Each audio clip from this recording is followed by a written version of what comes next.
Isusulong ng Metropolitan Manila Development Authority o MMDA ang road sharing sa pagitan ng mga motorsiklo at bisikleta sa bicycle lane sa EDSA.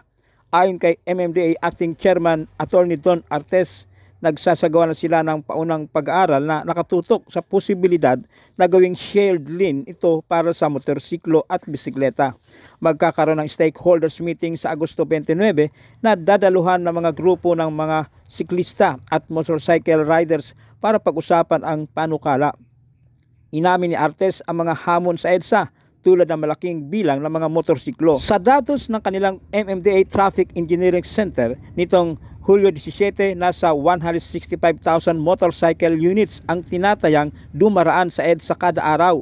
Matapos ang konsultasyon, ilalapit ito ng MMDA sa Department of Transportation na siyang may pinal na desisyon dahil sa proyekto nila ang bicycle lane.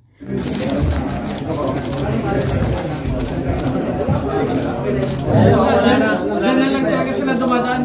Sila lahat. Wala nang ibang dinadaanan. Yun nga po yung sinabi kong inaaral with this volume na 165,000. Unang-una po, hindi siya kakayanin ng existing bicycle lane. Dahil medyo makipot po yan. At sa sobrang dami po, kasama rin po dyan na inaaral yung optional. Dahil nga po sa sobrang dami at kung hindi po kasya dito sa bicycle lane, papayagan natin pumasok. Yung iba manatili doon sa kanilang sa ibang linya. Pinag-aaralan din po namin na may oras yung papayagan silang pumasok dyan na exclusive dito lang kayo. Yung mga ganun po, kailangan po namin aralin. And in fact, as we speak, ang ating po Traffic Engineering Center ay nagagawa ng mga simulations. Kung ano po yung mga scenarios para po may basihan kami.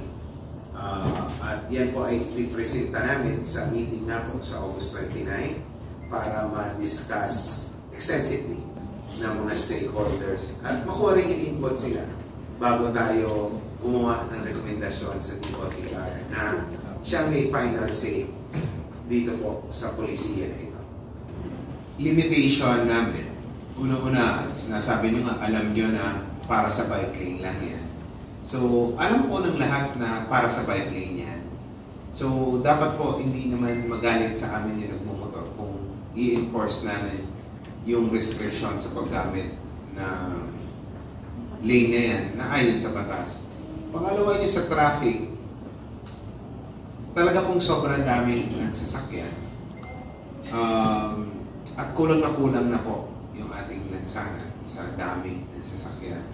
Sa isang, if I recall it right, sa pag-aaral po ng JICA, para free-flowing ang traffic, kailangan mo ng 8 square meter na espasyo para dire-diretso yung takbo ng traffic. Tayo po sa ngayon nasa 2.5 square meter lang. Kaya po ganyan na halos bumper to bumper. Samantala, inihanda na rin ng MMDA ang Traffic Management Plan para sa 2023 FIBA World Cup. Ipagagamit rin ng AENSA ang bago nitong command center kung saan maaring mag-monitor ang ibang mga opisyal at delegado ng FIBA.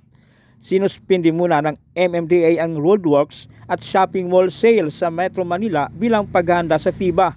Ang nasabing hakbang ng MMDA ay epektibo mula nitong Agosto 17 hanggang September 10 ng taon. Bubuksan ang FIBA Basketball World Cup sa Philippine Arena sa Bukawi, Bulacan sa Agosto 25 kung saan makakalaban ng Gilas Pilipinas ang Dominican Republic.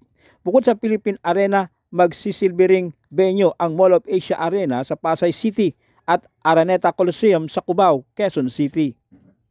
Yan po ang nagbabantay ng hindi lamang ng traffic doon sa mga ruta at sa mga venues, kundi pati yung security, may mga kapulisan po dyan, pati po yung mga representatives ng organizers, pati po FIBA International ay nandiyan to ensure na maayos po yung ating preparasyon at yung pag-host ng FIBA. International event po ito na kailangan po natin magtulong-tulong para po masiguro na magiging successful Having said that, unang-una po, hindi po kami magsususpend ng color or number coding sa August 25 kahit na po ito ay diniklarang holiday dahil po sa aming eksperyensya. Kung magdi-declare po kami ng suspension ng number coding, dumadami po ang sasakyan sa lansangan na nag-create po ng traffic. So, i-maintain po namin yung implementasyon ng number coding sa August 25. Ganon din po, magkakaroon po tayo ng stop and go traffic scheme sa mga malapit na sa venue. Depende po yan, hindi po namin masabi yung oras dahil yan po ay depende sa oras ng pagdating ng mga atleta at delegado papunta doon sa venue. May mga nauna na po tayong ginawang preparations like kinausap po natin ang mga malls na bawal muna po ang mall sale dahil alam naman po natin na sikip yan ng dami ng traffic, nagdeklara po ng holiday sa public office at sa schools.